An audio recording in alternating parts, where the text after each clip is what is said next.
Eclectors, and welcome back to the Eclectic Collection podcast. Today is episode 39, Stuck. And oh boy, was I stuck. So, in a recent trip to the happiest place on earth, I love my little dark rides and boat rides, and we all know I love boats. I just don't quite have that yacht yet, but I'm working on it someday.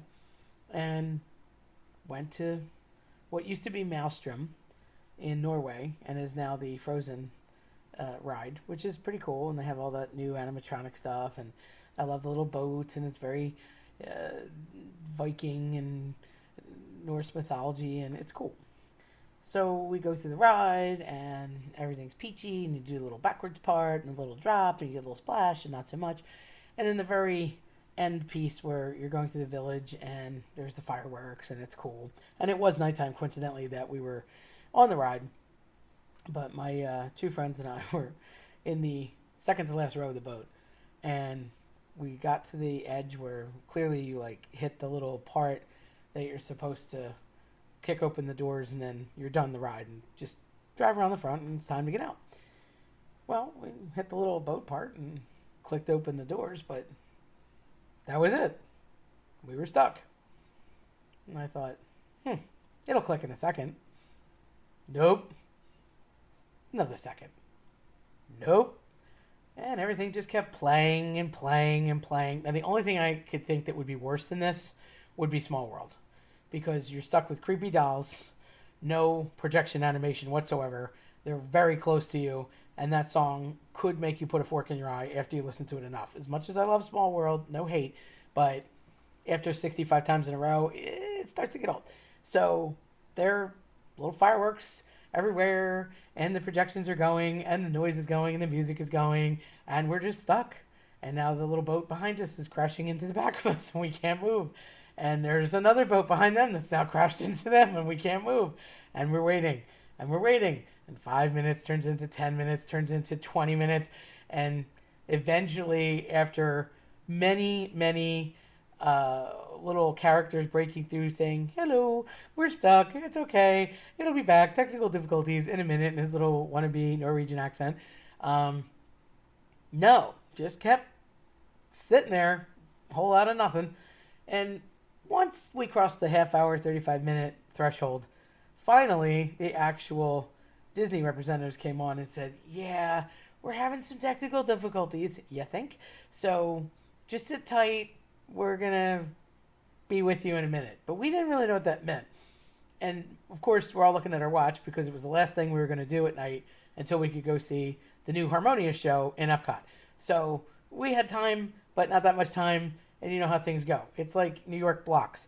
It really is only 9 blocks away. But in a cab, or, that could be like an hour, depending on what happens with traffic.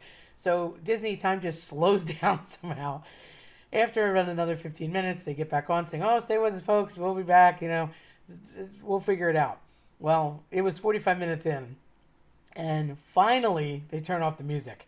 Cheers heard from all boats. Yay! Because obviously we're kind of sick of the whole background story. But then the really crazy thing happened. Something that's never happened to me ever before. They flicked on the lights, which is so shocking in Disney because they don't like to reveal how they do things.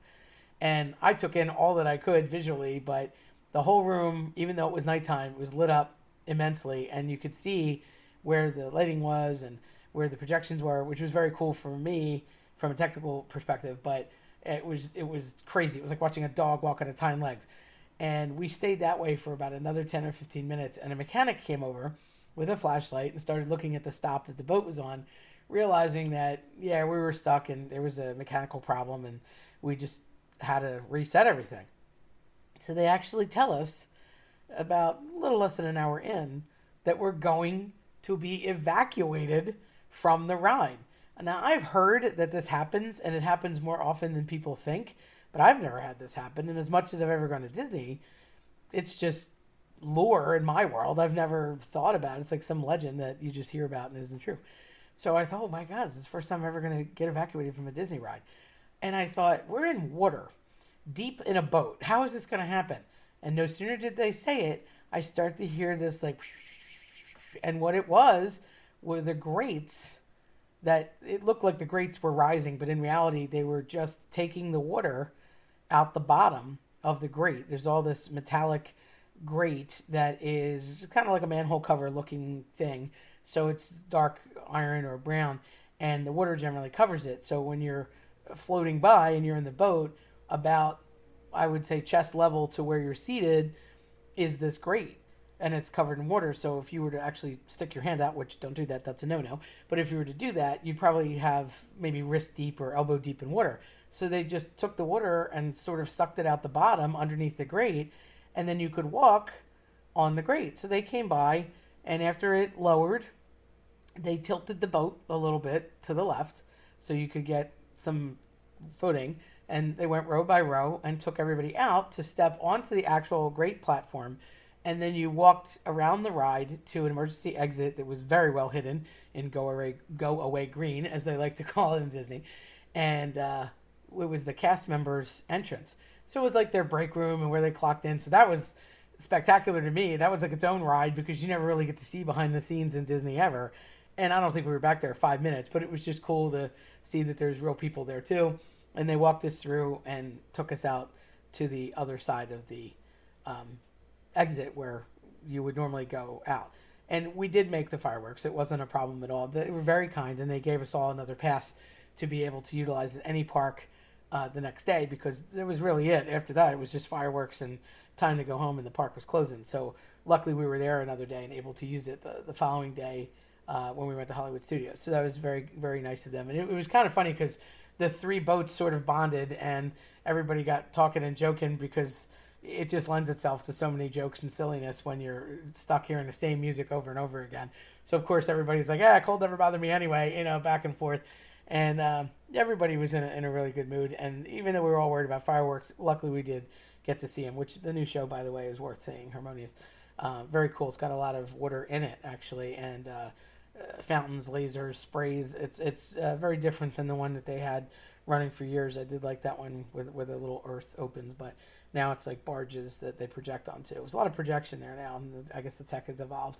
But we did get to see it, and everybody was saved. So it wasn't quite the perilous risk, but it was neat to see, and I'd never had an experience like that. So that was my, I guess, bucket list. I didn't really plan that, but it was very cool to see the behind the scenes and what goes on when you're in the cast member section, and just how they do that. It is neat to see the tracks and the tech and have the mechanics come out and actually explain how things work, because you're just on it and it's just, you're part of the magic. So when you actually get the lights on and get to see the whole backstory, it's twice as fascinating. From an engineering feat, my hat's off to them, because the Imagineers, I could never put together what they did, and it was really, really cool. So I hope you don't get stuck if you end up somewhere in any theme park. But I was just very thankful that I didn't have to go up lots of stairs or down lots of stairs. I just had to step off a boat onto a very flat platform that even klutz me would successfully get around to a little door.